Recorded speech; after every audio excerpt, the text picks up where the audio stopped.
ஹalleluya. Good morning. பொழுது விடிஞ்சிருச்சுங்க. 7 மணி ஆயிடுச்சு. இந்நேரத்துக்கே நீங்க எழுந்து காலை வேலைகளை முடித்துக்கொண்டு ஜெபம் செய்து விட்டு தேவனோடு இன்னொரு முறை உறவாடும்படிக்கு அவருடைய வார்த்தை கேட்க ஆயத்தமா இருக்கிறீங்கன்னு நம்புறேங்க. எவ்வளவு பெரிய தேவன்க நம்ம தேவன். எங்கெங்கேயோ இருந்தா கூட நம்ம தேவனுடைய வார்த்தையை கேட்கும்படி நமக்கு உதவி செய்திருக்கிறார். இதற்காக நான் ஆண்டவரையே துதிக்கிறேன். இது மட்டும் இல்ல, நீங்க அனுப்புற வாட்ஸ்அப் மெசேஜஸ் எல்லாம் இந்த அனுதின தியானம் உங்களுக்கு எவ்வளவு உதவியா இருக்கோ, தினமெல்லாம் உங்களுக்கு ஆவிக்குரிய பலனை தருகிறதோ, அது மட்டும் இல்ல உங்க வாழ்க்கையில மாற்றத்தை மற்றவங்க பார்க்க முடிகிறது என்று நீங்க ஷேர் பண்ணுகிற வாட்ஸ்அப் மெசேஜஸ்க்காக எவ்வளவோ ஆண்டவரை துதித்து இன்னும் உற்சாகத்தோடு இந்த நிகழ்ச்சிகளை தொடர்ந்து கொடுக்கிறோம். ஒருவேளை இதுவரைக்கும் நீங்க ஒரு முறை கூட நீங்க பெற்ற நன்மையை எங்களுக்கு பிரைஸ் ரிப்போர்ட்டாக அனுப்பாம இருந்தா இன்றைக்காவது 8939801234 என்ற நம்பருக்கு நீங்க எங்க இருந்து பார்த்து கொண்டிருந்தாலும் ஒரு டெக்ஸ்ட் அல்லது வாய்ஸ் மெசேஜ் அனுப்புங்க. நீங்க ஃபர்ஸ்ட் டைம் அனுப்புறீங்கன்னா உங்க பிக்சர் கூட ஆட் பண்ணுங்க. உங்களுக்காக ஊக்கத்தோடு ஜெபிப்பதற்கு, இந்த ஊழியத்துல உங்களையும் பங்குள்ளவர்களாக எண்ணி உங்களுக்காக தேவனை துதிப்பதற்கு நீங்க உதவி செய்தவங்களா இருக்க முடியும். சிறிய ஜெபத்தோடு இன்றைய வார்த்தையை தியானிப்போம். பரிசுத்தரே, உமக்கு நன்றி ஆண்டவரே. இன்னொரு முறை இந்த கடைசி நாட்கள்ல எங்கள் கிறிஸ்தவத்தை, விசுவாசத்தையும் பரிசுத்தையும் பக்தி வாழ்க்கையும் காப்பாற்றிக் கொள்ளும்படிக்கு எங்களை தரிசிங்க, எங்களுக்கு கற்றுக் கொடுக்கும்படி கிறிஸ்துவின் நாமத்தில் ஜெபிக்கிறோம் பிதாவே, ஆமென். எங்க பார்த்தாலும் பேச்சு பக்தி ஜாஸ்தி ஆயிடுச்சுங்க. வார்த்தைகள் கோட்டைகளை தாண்டுமா, ஆனா கால்கள் வாசல கூட தாண்டாதான். சொல்லுவார்கள் ஆனால் செய்ய மாட்டார்கள் என்பது போல அநேகர் சொல்றவங்களா இருக்கிறாங்க, நீதிகளை சொல்றவங்களா இருக்கிறாங்க, ஆனா அத செய்கிறவங்களா இல்ல. முக்கியமா இயேசுவை அறிந்த பின்பு இவ்வளவு பெரிய தேவ புத்தகம் நமக்கு கிடைத்த பிற்பாடு இதுல இருக்கிற அன்பின் தத்துவத்தை பற்றி, சமத்துவத்தை பற்றி, தேவனுடைய நித்தியத்துவத்தை குறித்து நமக்கு எவ்வளவோ புரிதல் உண்டாகிறதுங்க. இவைகளை வாழ்க்கையில பயன்படுத்தாம ஒரு தியரிய போல தத்துவமா வேதமா நம்ம சொல்லுவதனால பிரயோஜனமே இல்லைங்க. நம்ம வாழ்க்கையோட தேவ வசனத்தின் சாராம்சத்தை ஒன்றாக்கிட்டோம்னா,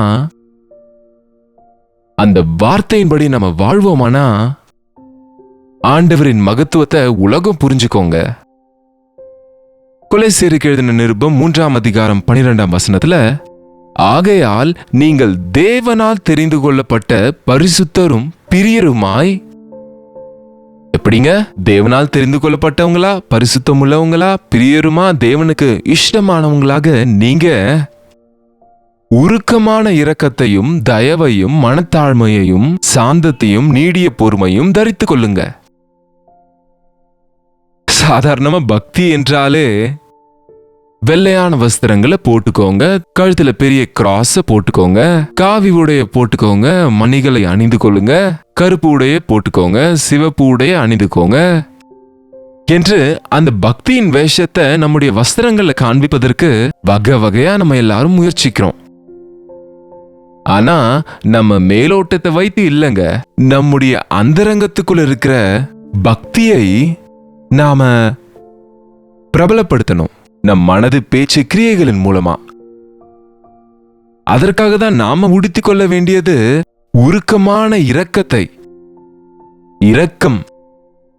இரக்கம் தயவு இல்லாத நிலைக்கு இன்றைக்கு மனிதர்கள் இருப்பதை பார்க்கிறோங்க. ஒரு காட்டில் இருக்கிற சிங்கம் அது தன் நகங்களினால் அந்த மிருகங்களை கிழித்து உண்பது போல இன்றைக்கு மனிதன் மேல விழுந்து எவ்வளவு அருவருப்பான காரியங்களை செய்யறான் பாருங்க. கற்பழிப்புகள் நடக்கிறது பாருங்க, சித்திரவதை செய்யறாங்க பாருங்க. எங்க பழக்கத்தின்படி நீங்க இல்லாததால, நாங்க சொல்லாததை செய்யாததுனால, வெறுமனே அதற்காக சின்ன சின்ன விஷயங்களுக்கு ரத்தத்தை சிந்திக் கொண்டிருக்கிறாங்க. ஏசாண்டவர் கற்றுக் கொடுத்தது அன்பா இருக்கும்படி, இரக்கமும் தயவும். மனுஷனுக்கு இரக்க மனசுதான் இருந்ததுங்க. அந்த காலத்துல இருந்தவங்க இப்ப கூட நீங்க கிராமங்களுக்கு போனா, சாதாரண மனுஷங்க கிட்ட போனா, அங்க ஒரு நாய்க்குட்டிக்கு அடிபட்டு காலில் இருந்து ரத்தம் வந்து கொண்டு இருந்தா ஐயோ என்று இவங்க ஃபீல் ஆயிடுவாங்க. ஆனா இன்றைக்கு மனிதன் ரத்த கிளறியில விழுந்து துடித்து கொண்டிருந்தா ஆம்புலன்ஸ்க்கு ஃபோன் பண்ணலாம் என்ற எண்ணம் கூட கிடையாதானா வீடியோக்குள்ள எடுத்துக்கொண்டு அதை என்ஜாய் பண்ணி கொண்டு இருக்கிறாங்க பாருங்க. இரக்கம் இல்ல. இயேசுவின் பிள்ளைங்க அப்படி இருக்கக்கூடாது. குற்றுயிராய் அடிக்கப்பட்டு கிடந்தவனை பார்த்தபோது அந்த சமாரியன் நல்ல மனிதன் அவன் மேல் இரக்கம் பாராட்டி அவன் காயங்களை கட்டி அவனை கழுதையின் மேல் ஏற்றி அவனை ஹாஸ்பிட்டல சேர்த்தது போல சத்திரத்தான் வீட்டில் என்றா. இன்றைக்கு நம் கண் முன்பே எவ்வளவு பேர் ஒருவேளை ஆகாரம் இல்லாம வேதனையில் இருக்கிறாங்க. பெற்றோரால கைவிடப்பட்ட பிள்ளைங்க இருக்கிறாங்க, பிள்ளைகளால கைவிடப்பட்ட பெற்றோர் இருக்கிறாங்க. அவங்களுக்கு இயேசுவின் அன்பை குறித்து எவ்வளவு சொன்னாலும் உங்களுடைய அந்த அன்பை நீங்க கிரியையில காட்டலனா அவங்க எப்படி ஆண்டவரின் அன்பை உணர்ந்து கொள்ள முடியும்? வில்லியம் பூத் என்ற ஊழியக்காரர் குடிசை வாழ் மக்களிடையே சென்று இயேசுவை பகிரணும்னு சொல்லி முயற்சி செய்த போது அங்க நிலைமையை பார்த்து அழுக்கான உடைகளை தரித்து கொண்டு நாற்றம் எடுத்துக்கொண்டு சோப்பு இல்லாம குளியலும் துணிமணியும் இல்லாம கிழிந்த உடை அணிந்தவங்களை பார்த்து வெறும் எலும்புகள் போல ஒட்டி கொண்டு இருக்கிற வயிற்றோடு இருக்கிற பிள்ளைகளை பார்த்து இவங்களுக்கு முதலாவது நான் சொல்ல வேண்டியது தேவனுடைய வார்த்தை இல்ல, சோப் சால்வேஷன் சொன்னாருங்க. முதல்ல அவங்க வயிற்றை நிரப்ப கொஞ்சம் கஞ்சி கொடுத்து அவங்கள சுத்தப்படுத்திக் கொள்ள ஒரு சோப்பை கொடுத்து அதன் பின்பு அவங்க ஆத்ம ரட்சிப்பை குறித்து சொன்னா அவங்க அதை புரிந்து கொள்ள முடியும் என்று சால்வேஷன் ஆர்மி என்ற அமைப்பை நிறுவனருங்க. இன்றைக்கு நாம அமைப்புகளை நிறுவ வேண்டிய அவசியம் இல்ல. நாம ஏதோ உலகத்துல இருக்கிற எல்லாரையும் தேற்றக்கூடிய அளவுக்கு பெரியவங்க ஒன்றும் இல்ல. குறைந்தது உங்க வீட்டில் இருக்கிறவங்க மேல உங்களுக்கு இரக்கம் இருக்கா? சொல்லுங்க.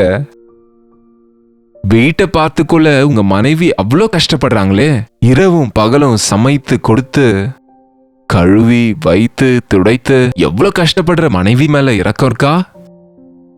குடும்பத்தை காப்பாற்றணும்னு சொல்லி காலையிலேயே ஆபீஸ்க்கு போய் வேர்வை சிந்தி டிராபிக்ல ஜாம் ஆகி கஷ்டப்பட்டு சோர்ந்து போன கணவன் வீட்டுக்கு வந்தா உங்க கஷ்டம் தான் உங்களுக்கு ஞாபகம் வருதே தவிர அவருடைய கஷ்டத்தை பார்த்து இறக்கப்படுற நபரா இருக்கிறீங்களா? உங்க பக்தியை யாரும் நம்ப மாட்டாங்க இது இல்லைன்னா. உங்க பக்திய அன்புல காமிக்கிறவங்க உருக்கமான இரக்கமுடையவங்களா இருக்கணும், தயை காட்டுகிறவங்களா இருக்கணும். தாழ்மை, தேவ பிள்ளைகளுக்கு தாழ்மையும் கீழ்ப்படிதலும் இருக்குங்க. அகங்காரம் கர்வங்களினாலதான் இன்றைக்கு சண்டைகள் வருதுங்க, கூக்குரலும் வாதங்களும் உண்டாகுதுங்க. இயேசுவின் நாமம் தரித்தவங்களே வாதம் பண்ணுவதை பார்த்தா விசித்திரமா இருக்குங்க. ஒருவர் மேல ஒருவர் குற்றம் சாட்டி கொண்டு இருந்தா எவ்வளவு தேவ நாமத்துக்கு வெட்கம் உண்டாகிறது. ஆண்டவரை நம்பின நீங்க என்ன அடிக்கடி சண்டை போட்டுக் கொள்றீங்க என்று உங்க பக்கத்து வீட்டுக்காரங்க உங்களை கேட்டா அது எவ்வளவு கேவலமான நிலைமைங்க. உங்க வீட்டுல இருந்து நல்ல பாடல்கள் கேட்குதே, உங்க வீட்டுல இருந்து ஜபங்கள் கேட்குதே, நீங்க சண்டை போடுவதே பார்த்தது இல்லையே. உங்க பிள்ளைங்க எவ்வளவு மரியாதையா இருக்கிறாங்க, உங்க பிள்ளைங்க எவ்வளவு கீழ்ப்படுறாங்க உங்களுக்கு. உங்க குடும்பத்தை பார்க்கும்போது எங்களுக்கு எவ்வளவு ஊக்கமாக இருக்குன்னு சொல்ல முடிகிறதா? அவங்க இயேசுவை நம்பினோன்னு சொல்லுகிறவர்களே இரக்கத்தோட தயையோட மனத்தாழ்மையோட சாந்தத்தையும் நீடிய பொறுமையும் உடையவங்களாக இருங்க. ஒருவர் பேரில் ஒருவருக்கு குறைபாடு உண்டானால் ஒருவரை ஒருவர் தாங்குங்க, ஒருவரை ஒருவர் மன்னியுங்க. என்னங்க சகித்தா என்ன போகுதுங்க? சகிக்க மாட்டீங்க, உங்க கணவர் தானே.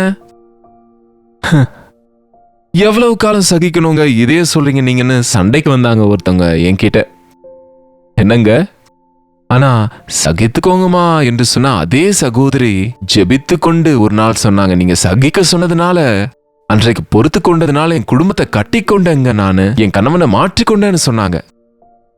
சிஸ்டர்ஸ், நீங்க எங்க வீட்டுக்காரர் இன்னும் மாறலன்னு சொன்னா அது அவங்க தப்பு மட்டும் இல்ல, உங்க தப்பு தாங்க. நீங்க ஜெபிக்கிறீங்க என்று சொல்லிக் கொள்றீங்க, ஆனா ஜெபிக்கும் போது அந்த மாற்றத்தை உங்களுக்குள்ள அவங்க பார்க்கும் போது உங்க தேவன் எனக்கு வேணும்னு சொல்லுவாங்கங்க. உங்க பக்திய ஒரு சடங்காச்சாரமா வேதத்தை வாசிக்கிறேன், ஜெபிக்கிறேன், பாடல்களை பாடுகிறேன் என்று சொல்லி காண்பித்தா யாரும் நம்பாம இருக்கலாம். உங்க வாழ்க்கையில இரக்கம், தயவு, மனத்தாழ்மை, சாந்தம், நீடிய பொறுமையை கொண்டிருந்தா, சகிக்கிற மனது, மன்னிக்கிற மனசு, நடந்த விஷயத்தை திரும்ப திரும்ப சொல்றவங்க பிரச்சனையை அதிகப்படுத்துறாங்க.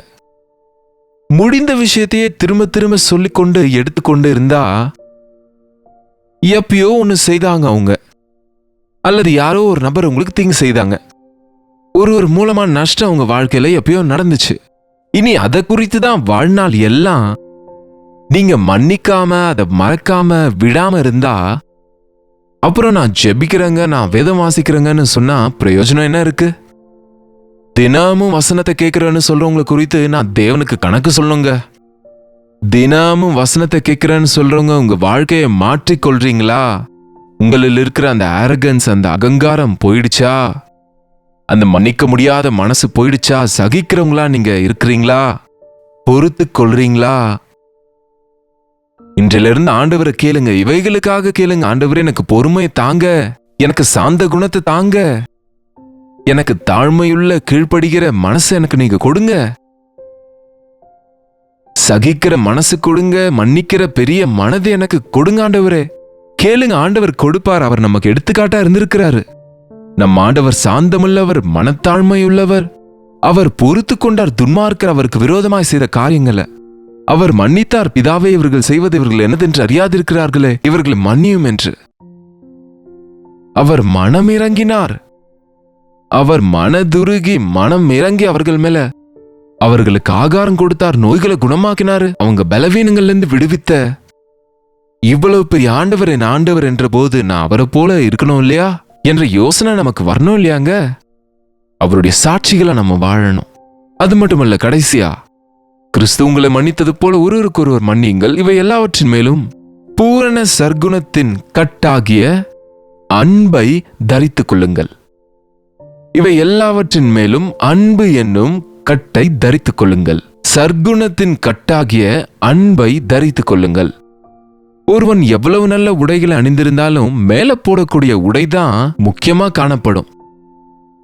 என்னங்க, பெண்களுக்கு நம்ம ஊர்ல சாரீஸ்ல அந்த முந்தானை அலங்கரிக்கப்பட்டதாக அது காணப்படும், கலர் கலரா மின்னி கொண்டு இருக்கும். அது ஆண்கள் போட்டுக்கொள்கிற அந்த மேல் வஸ்திரத்துல அநேகம் நல்ல ஒரு ஃபினிஷ் இருக்கும், ஒரு லுக் இருக்கும். அதுல உள்ள எத்தனை உடை இருந்தாலும் மேல இருக்கிற உடை தான் காணப்படும். அது போல எல்லாரும் உங்களை பார்க்கும்போது உங்களிலே காணப்பட வேண்டியது என்னன்னா, அன்பு என்னும் சால்வையோடு நீங்க மூடப்படணும்.